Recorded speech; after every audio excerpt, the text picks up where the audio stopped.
Witam wszystkich, nazywam się Andrzej Minkiewicz, jestem organizatorem Festiwalu Filmów Żeglarskich Jachtfilm. Główny bohater dzisiejszej opowieści zasłynął dzięki swoim krytykowanym przez wielu niebezpiecznym rejsom do północnych rejonów Kanady, Norwegii, Rosji i na biegun południowych. Ślady jego wypraw znaczone są śladami polarnych odkrywców sprzed 100 lat.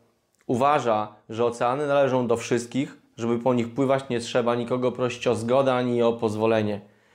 Jest najbardziej znanym norweskim żeglarzem i podróżnikiem. Był celebrytą, ulubieńcem mediów, idolem nastolatków. Jego żeglarska kariera skończyła się gwałtownie w lutym 2011 roku, dokładnie 10 lat temu. Zapraszam na historię, której bohaterem jest Jarle Andhøy. Będzie zimno, będzie daleko i nie będzie happy endu.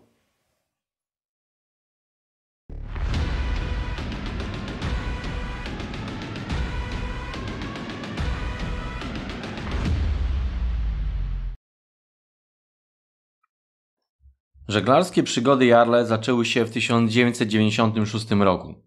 19-letni chłopak z norweskiego miasta Larvik w pewnym momencie życia stwierdził, że chodzenie do szkoły nie jest dla niego. Doszedł do wniosku, że znacznie więcej nauczy się żyjąc naprawdę i że nie ma lepszego miejsca do nauki niż morze. Kupił stary, 27-stopowy jacht typu Albin Vega i wyruszył w samotny rejs. Dopłynął do południowego krańca Ameryki Południowej. W dalszej podróży towarzyszyło mu 2 przygodnie poznanych backpackersów w Ushuaia na krańcu Ameryki Południowej. Argentyńczyk Manuel i pochodzący ze Stanów Zjednoczonych David. Obaj byli pierwszy raz na jachcie. The wind rudder snapped. So David is doing the steering. So David, how's your feeling after the storm, after the broken wind vane, and after the broken sea anchor? It's good to be alive, I'll tell you that. I'm sure you heard about our force 12 gales. It was nothing, really. Now we're sailing along the Drake. Beautiful sunny day. Here we are. Drake. Going to Antarctica, baby! Wspólnie przepłynęli cieśninę Drake'a i spędzili miesiąc eksplorując zakątki kontynentu antarktycznego. Okazało się, że szczególnie David Mercy swoim luzackim stylem bycia i specyficznym poczuciem humoru i odpornością na niewygody idealnie dopasował się do charakteru Jarle. Przez wiele kolejnych lat będzie wręcz etatowym członkiem załogi i uczestnikiem zwariowanych wypraw Jarle Andhøya.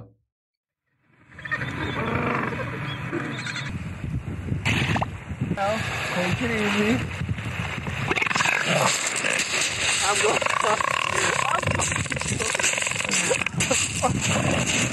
Now this is working out. Jacht Berserk, którym płynęli, był mały, niedoposażony i mocno styrany.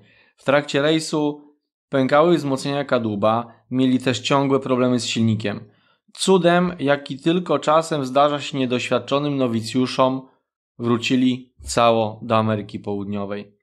W trakcie pierwszej podróży wykreował się styl podróżowania, który stanie się charakterystyczny dla norweskiego żeglarza. Będzie też odzwierciedleniem jego filozofii życiowej. Born free, life free. Bez zwracania większej uwagi na pozwolenia, na konwenanse, ale z wielkim apetytem na przygodę, na zabawę, na przekraczanie granic i bardzo wysokim poziomem ryzyka. Tylko wtedy według Jarle można w pełni przeżywać życie.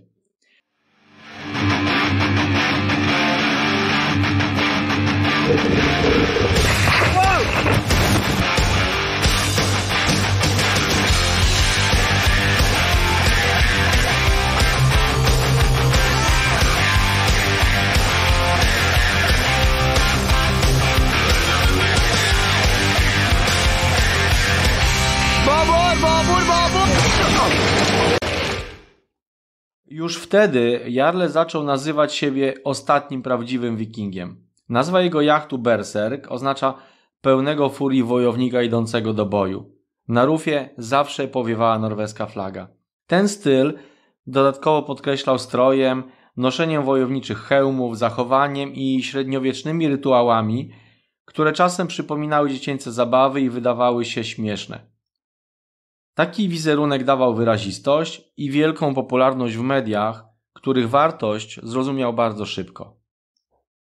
Latem 2002 roku Jarle i David wyruszyli w kolejny rejs, tym razem do Arktyki. Jarle planował żeglować trasą podróży Otterę, legendarnego wodza wikingów z IX wieku. Celem rejsu było dotarcie jak najdalej na północ w kierunku stałego arktycznego lodu.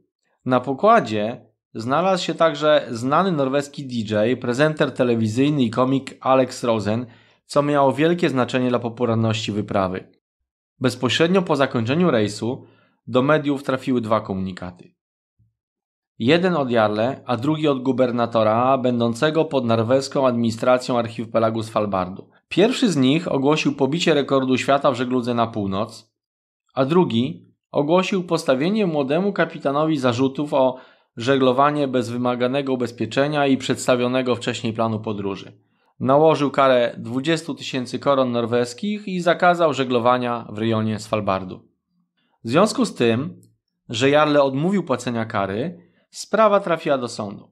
W 2003 roku, kiedy o sądowych perypetiach Jarle było głośno w mediach, telewizja norweska wyemitowała serial dokumentalny zrealizowany na podstawie materiałów nakręconych przez podróżników. I tenże sam gubernator, który już znał Jarle i jego kompanów jak zły szeląg, zobaczył w telewizji wiele innych scen, o których nie miał wcześniej pojęcia. Między innymi biwakowanie w rejonach zamkniętych rezerwatu przyrody oraz drażnienie niedźwiedzi polarnych. Okazało się, że Jarle z kolegami między innymi śpiewali misiom arie operowe. Wykorzystując te nagrania jako świadectwa, postawiono kolejne zarzuty całej trójce. W 2004 roku sąd w rodzinnym mieście żeglarza w Larvik orzekł 30 dni aresztu i 25 000 koron kary. Jarle został uznany winnym, ale w końcowym werdykcie kara została zamieniona na 2 lata aresztu w zawieszeniu. Latem kolejnego roku, czyli już 2004, chcąc uniknąć wścibskich oczu norweskich policjantów, którzy wciąż jego poczynania bardzo czujnie śledzili, Jarle postanowił, że popłynie do Rosji. Po raz drugi ta sama sprawdzona ekipa. W załodze znowu znalazł się Axel Rosen. Jarle wiedział, jak wielkie zainteresowanie mediów przyniosła obecność na pokładzie znanego prezentera w poprzednim rejsie. Wypływając z Norwegii załadowano także około 1 tony dość nietypowego ładunku. Amerykanin David Mercy, wciąż poszukiwany w związku z przewinieniami w Arktyce, ukrywał się przez jakiś czas na wyspie Vardo. I kiedy norweska policja skontrolowała jacht Berserk i załogę po wypłynięciu z portu, to Davida nie znaleziono. On wsiadł na pokład jachtu prosto z rosyjskiego trawlera rybackiego, który przeszmuglował go w okolice Wyspy Niedźwiedziej na Morzu Arktycznym. It's great to be back on board. I got my sea legs back. It's a beautiful sunny day here, Bear Island. A little bit of fog going on behind us. And we're about to undertake the rescue mission of the century. It's the biggest landing since D-Day. We are setting ashore with 1 ton of whale blubber. We've heard that there are a couple of bears that are stranded here without too much food, and we want to help them. So we brought them a little bit of a snack here. That's what we're going to do today. Let's put it out for them. Let nature take her course. Cała tona wielorybiego mięsa została wyładowana i zostawiona niedźwiedziom polarnym, bo jak mówił David, wszyscy jesteśmy w tym samym łańcuchu przyrody i powinniśmy sobie pomagać. Przygody załogi zostały sfilmowane. Telewizja wyemitowała kolejny serial pod tytułem Berserkiem do Rosji. Jarle zaczynał korzystać z bycia celebrytą i promował rum o nazwie Berserk Czarny Sztorm. We must go back. We must go back. We're sinking. We're sinking. We gotta go back. No, we gotta go back. No. We gotta go back. Jarle, get us on back. Stop. Stop. Jarle, you must go back.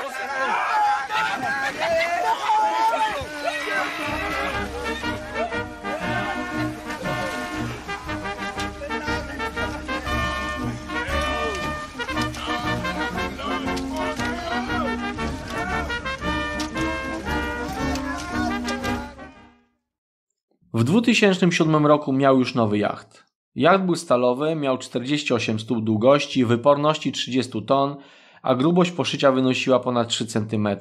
Jarle nazywał go pływającym czołgiem. Nazywał się Berserk II, a na żaglach miał wymalowany napis "Urodziłeś się wolnym". I w tym roku Jarle miał w planach pokonanie przejścia północno-zachodniego, legendarnej drogi morskiej z Atlantyku na Pacyfik, wiodącej wzdłuż północnych wybrzeży granic Kanady. Była to podróż śladami norweskiego badacza Arktyki Otto Sverdrupa. Jarle z kolegami zdobywali dziewicze archipelagi i zatykali norweskie flagi, obejmując je w posiadanie. Wszystko w duchu dawnych wypraw i jak zwykle ze sporą dawką dobrej zabawy. W czasie rejsu nie obyło się także bez incydentów z lokalnymi władzami. 2 członków załogi zostało aresztowanych i wydalonych z Kanady za brak dokumentów. Niedługo później zatrzymano także Jarle, zarzucając mu próbę przeszmuglowania do Kanady jednego z wcześniej zatrzymanych załogantów po tym, jak już wyszedł z aresztu. I po tej wyprawie Jarle wydał kolejną książkę, a norweska telewizja zrobiła kolejny serial. People who sailing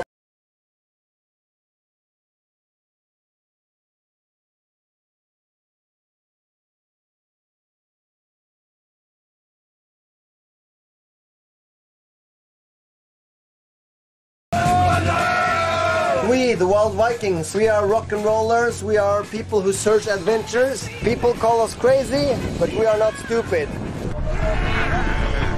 Get that fucking shit out of the car! There you go! Fuck!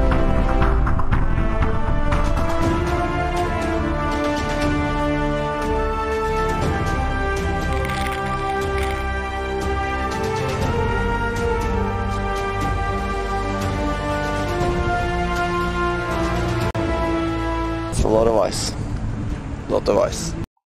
Młodzi ludzie potrzebują bohaterów, idoli, najbardziej wtedy, gdy szukają swojej pierwszej odpowiedzi na pytanie, co chce robić w życiu. Gdyby przyjrzeć się liście najbardziej znanych Norwegów, to jak się teraz często mówi, ławka jest dość krótka. Pisarz Henrik Ibsen, zespół a-ha, kompozytor Edvard Grieg, no może narciarka Marit Bjergen. Ale czy oni kręcą młodych Norwegów? Jeśli mało jest takich postaci, to te, które już znajdą się na cokołach, muszą być prawie superbohaterami. I takimi właśnie byli norwescy polarnicy, odkrywcy sprzed 100 lat. Zahartowani od małego, dorastając w zgodzie z naturą, szybko przyzwyczajali się do trudnych warunków klimatycznych oraz życiowych.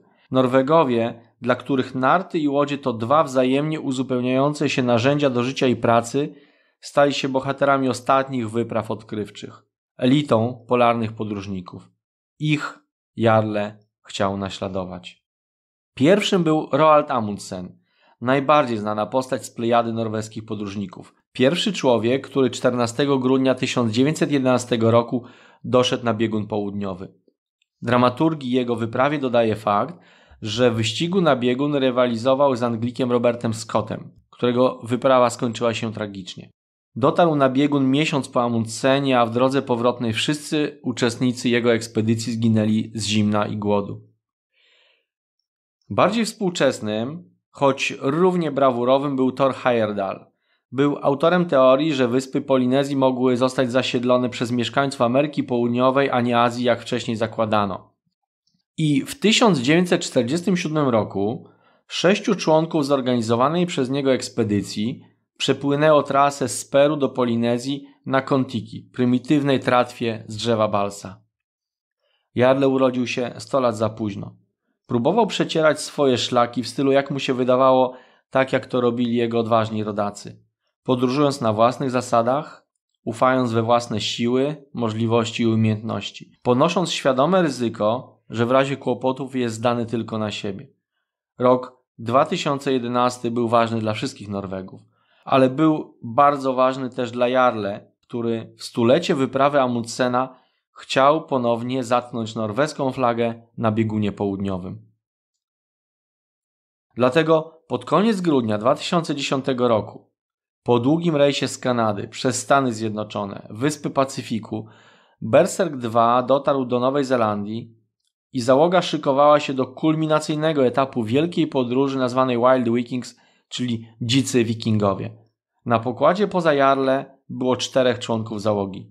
Najmłodszy z nich miał jedynie 18 lat. Jak to się stało, że w gronie nieźle zaprawionych już życiem i przygodami 30-kilkulatków znalazł się młody Samuel Messi?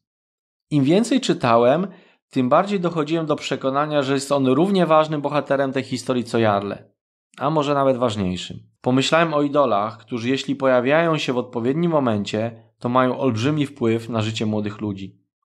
Samuel nie był chłopakiem, po którym można by oczekiwać, że będzie robił wielkie rzeczy w życiu. Nie miał chęci do nauki, nie miał zainteresowań, taki trochę znudzony wszystkim nastolatek. Lubił imprezować, a poczuł się naprawdę ważny, gdy zaczął handlować narkotykami.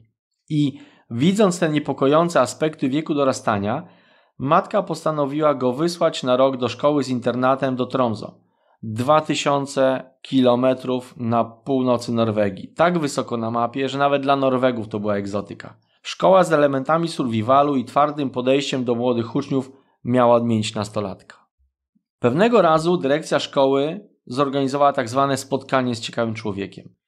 Oczekujący na nie bez większych emocji młodzi ludzie zobaczyli nie, jak się spodziewali, starego śmierdzącego rybami marynarza, który będzie smęcił, jak to kiedyś się łowiło dorsze, ale tylko trochę starszego od nich gościa, który nie dość, że przypłynął własnym jachtem, to wyglądał jeszcze jak gwiazda rocka.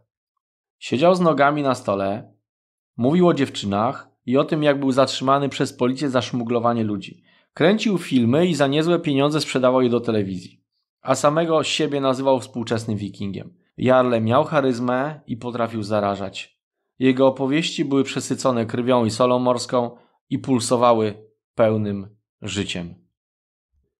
Było w nich wszystko, co Samuel chciał usłyszeć. Zamiłowanie do wolności i przygody, brak pokory i przekraczanie granic, działanie wbrew systemowi i utartym konwenansom. Dlatego, gdy w styczniu 2011 roku w porcie Auckland w Nowej Zelandii na pokład Berserka II pakowano zaopatrzenie i ekwipunek, w gronie nieźle zaprawionych życiem i przygodami 30-kilkulatków sumiennie pracował także 18-letni Samuel Messi. Nigdy wcześniej tak mocno nie pracował. Nigdy wcześniej tak ostro się nie bawił. Jarle był srogi, trenował ich fizycznie, uczył być twardym, odpornym na zimno i ból, prawdziwym wojownikiem. Każdego dnia jedli makaron i cebulę. Wymyślali pseudonimy. W czasie rejsu z Australii karmili z ręki rekiny. Przywiązywali się do dziobu i na dużej fali nurkowali głęboko razem z jachtem. W trakcie tego rejsu Samuel wiele rzeczy robił po raz pierwszy. Czuł, że tak właśnie wygląda stawanie się mężczyzną. Podobało mu się. Poza zwykłym zaopatrzeniem na kilkumiesięczny rejs na jachcie znalazły się 2 kłady, 4 200-litrowe beczki z paliwem, ważące łącznie około 2 tony, kajaki i sprzęt wyprawowy. W sumie około 5 ton ekwipunku, który ze względu na gabaryty w większości zapakowany był na pokładzie.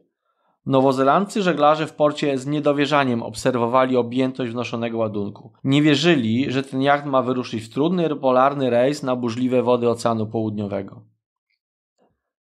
Wyprawa w rejon Antarktyki, zgodnie z międzynarodowymi umowami i regulacjami dotyczącymi ochrony środowiska naturalnego, wymagała zgłoszenia do władz norweskich, przedstawienia planu podróży i podlegała tzw. ocenie oddziaływania na środowisko. Podobnym regulacjom podlegała również w Nowej Zelandii.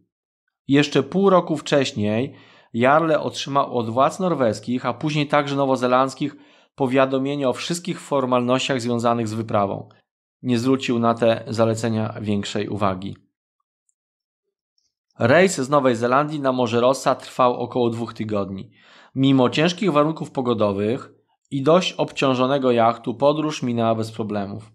11 lutego jacht zakotwiczył w Zatoce Wielorybów na Morzu Rossa w cieśninie McMurdo, niedaleko amerykańskiej stacji polarnej. Cieśnina McMurdo oddziela wyspę Rossa od wybrzeża Scotta na Antarktydzie Wschodniej. Ma długość i szerokość około 55 km, a od południa zamyka ją lodowiec. Wyładowano kłady, część paliwa, kajaki i sprzęt wyprawowy. Jarle oraz Samuel 2 kładami, nazwanymi Fram i Endurance, wyruszyli zatknąć po raz drugi w historii norweską flagę na biegunie. Do przebycia mieli 1600 km.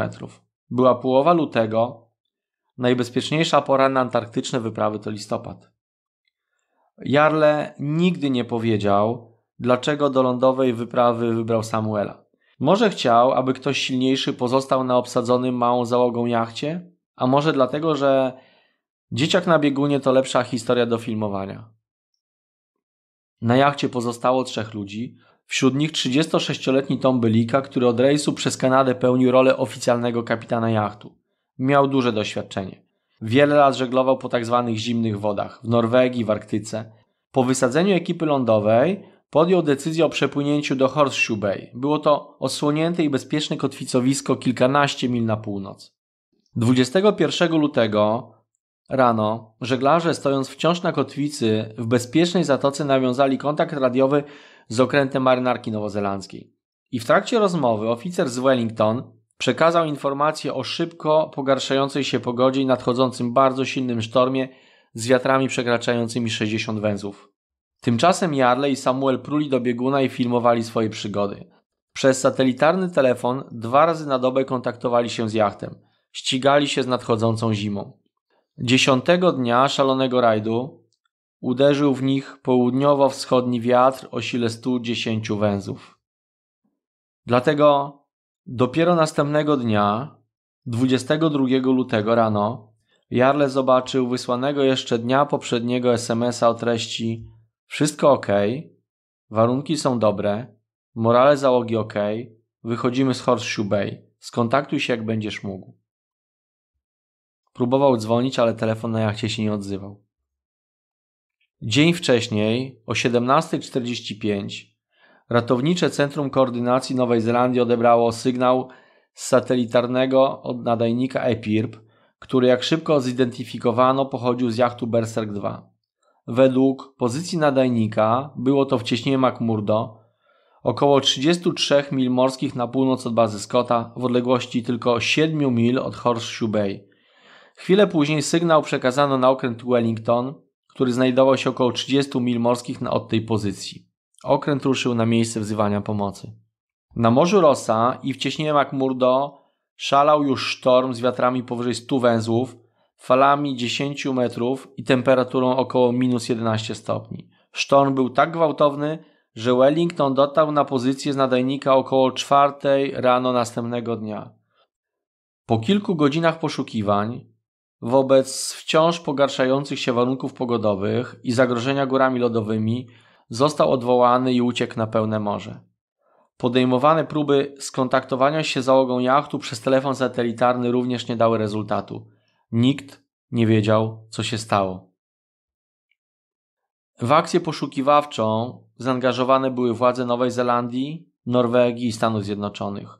W kolejnych dniach, kiedy sztorm już wygasł, do poszukiwań włączyły się 2 inne statki. Prowadzono je bardzo planowo i z matematyczną precyzją. 25 lutego na morzu panowała kompletna cisza i nie było najmniejszej fali. I tego dnia marynarze ze statku Steve Irwin zauważyli dryfującą 45 mil na północ od pozycji z nadajnika tratwę ratunkową. Nie było żadnego śladu świadczącego o tym, żeby ktoś na niej przebywał. 1 marca poszukiwania zakończono. Łącznie przeszukano akwen o powierzchni 25 000 km². Nie znaleziono żadnego śladu jachtu ani załogi. Jedynie tratwa, jedno wiosło i na wpół zanurzona pływająca zgrzewka wody mineralnej. Kapitan statku Steve Irwin postarał się powiązać fakty. Ustalono, że sygnał boi EPIRB został aktywowany automatycznie, a tratwa zerwała się sama z jachtu i otworzyła, gdy jacht był zanurzony pod wodą. Oznaczało to, że jacht zatonął w miejscu, gdzie aktywowała się boja ratunkowa. Ustalone zostało, że boja EPIRB cały czas znajdowała się we wnętrzu jachtu. Zaprojektowana jest, by wysyłać sygnał ratunkowy przez 24 godziny, a nadawała tylko 45 minut. Może to świadczyć o tym, że była aktywowana z wnętrza jachtu i przestała nadawać sygnał, gdy jacht tonął i był 10 metrów poniżej powierzchni wody. To sugerowało, że jacht zatonął bardzo szybko, nie dając szans na ewakuację. Było mało prawdopodobne, by ktoś z członków załogi zdołał opuścić jacht, zanim ten zatonął. Trudno zakładać, że ktokolwiek przeżył. Jarle i Samuel, gdy tylko otrzymali sygnał o zdarzeniu, zaczęli wracać. Podróż do nowozelandzkiej bazy Scott Base zajęła im 3 doby praktycznie bez odpoczynku. Na miejscu nie mieli czego szukać i nie wiedzieli kompletnie, co mają robić. Następnego dnia odlecieli do Nowej Zelandii ostatnim lotem amerykańskiego programu antarktycznego w sezonie 2010-11 przed nadchodzącą zimą. Powrót do kraju był bardzo trudny. Norweski Instytut Polarny, oficjalny koordynator norweskich działań w Antarktyce, wniósł do prokuratury zarzuty o naruszenie paktu antarktycznego. Między innymi brak oficjalnego zgłoszenia, brak oceny wpływu wyprawy na środowisko naturalne, a także brak ubezpieczenia kosztów akcji ratowniczej i poszukiwawczej. Dodatkowo zarzuty postawiła Nowa Zelandia. Aktywność w zamkniętych rejonach specjalnej ochrony przyrody i zanieczyszczenie terenu paliwem do pojazdów.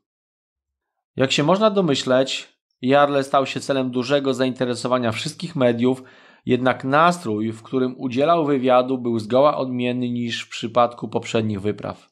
Musiał się też zmierzyć z głosami krytycznymi bardzo znanych żeglarzy polarników, takich jak Skip Nowak czy Nowozelandczyk Don McIntyre, którzy krytykowali go otwarcie na łamach największych żeglarskich mediów.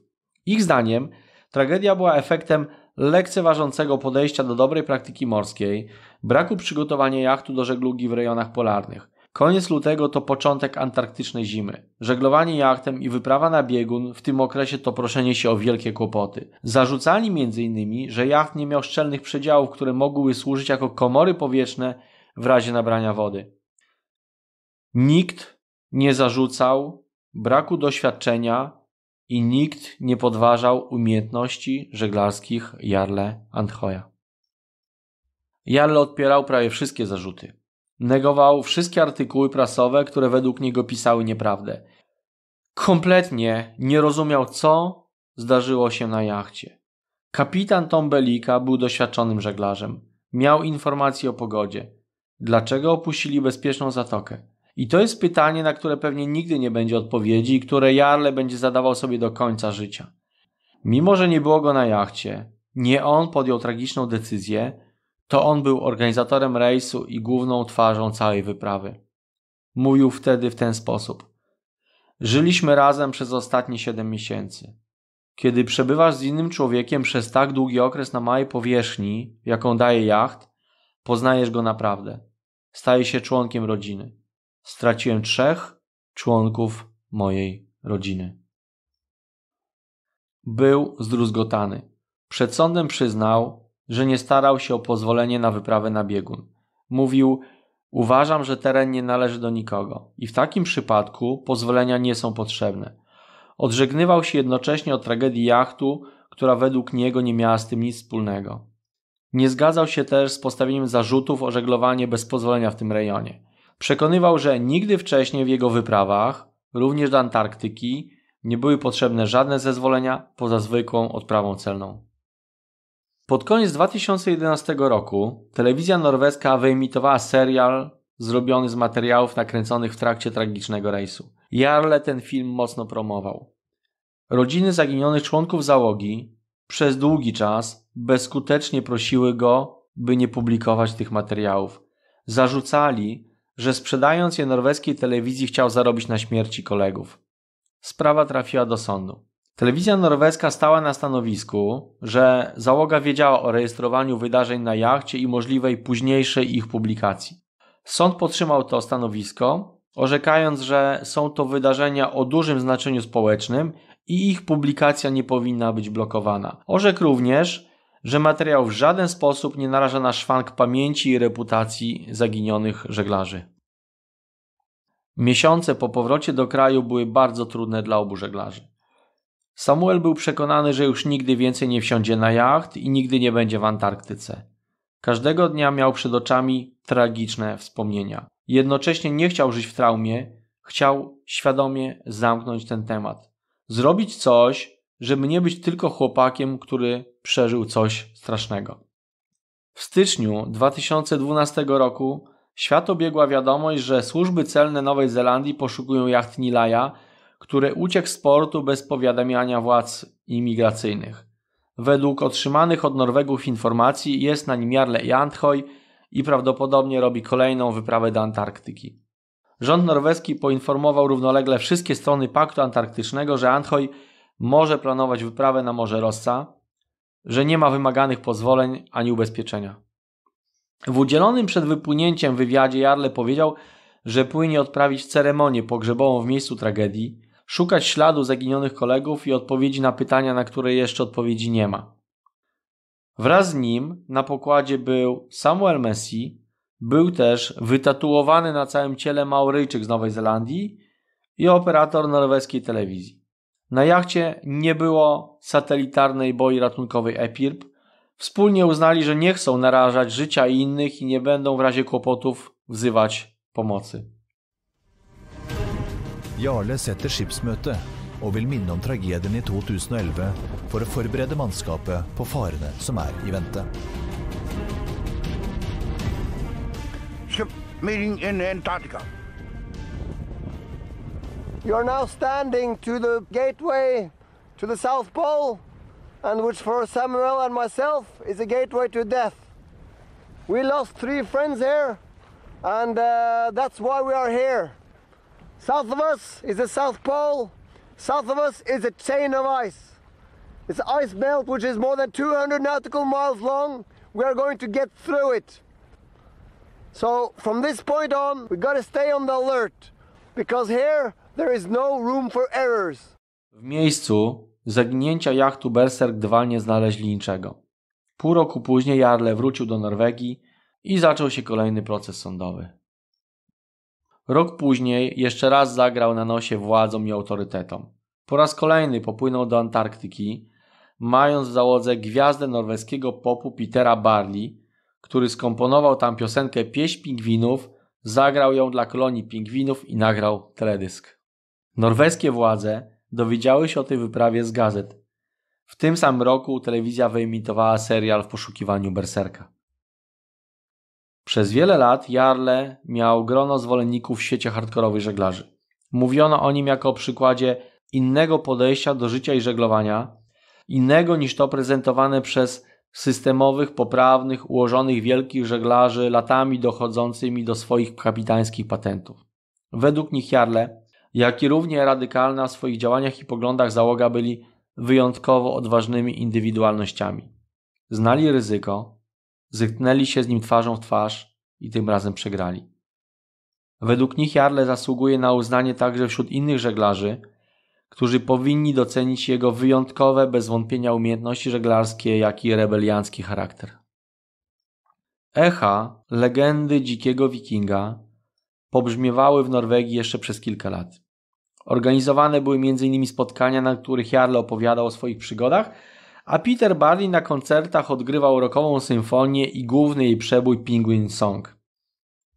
Drogi Samuela i Jarle rozeszły się po kolejnej serii rozprawie sądowej, gdy sami zrozumiał, że Jarle celowo łamie przepisy, a potem staje do rozpraw jakby dla sportu, dla samej walki z systemem.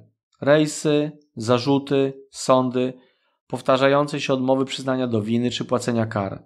Robił to po to, by pokazać, że jest wikingiem, który nie tylko radzi sobie z siłami przyrody, ale nie uznaje nikogo i niczego. Natomiast żeglarskie eskapady z Jarle okazały się doświadczeniem zmieniającym życie. Samuel z zagubionego nastolatka stał się otwartym, odważnie patrzącym przed siebie młodym człowiekiem. 2 lata po tragicznym rejsie napisał książkę o smutku, przyjaźni, determinacji i konieczności dokonywania zmian w życiu. Jest podróżnikiem, konferencjerem, celebrytą, mówcą motywacyjnym, idolem nastolatków. Inspiruje innych, by nigdy się nie poddawać. Dziękuję, że dotrwaliście do końca. Chciałem powiedzieć, że bardzo trudno było mi przygotować tą opowieść. Jarle to postać nietuzinkowa, niebanalna, nieco przerażająca i na pewno fascynująca. Chciałem choć skrótowo pokazać wielowątkowość jego osobowości. I mimo, że na początku zapowiadałem, że nie będzie happy endu, to starałem się, by choć jedna mała pozytywna nuta na koniec się pojawiła.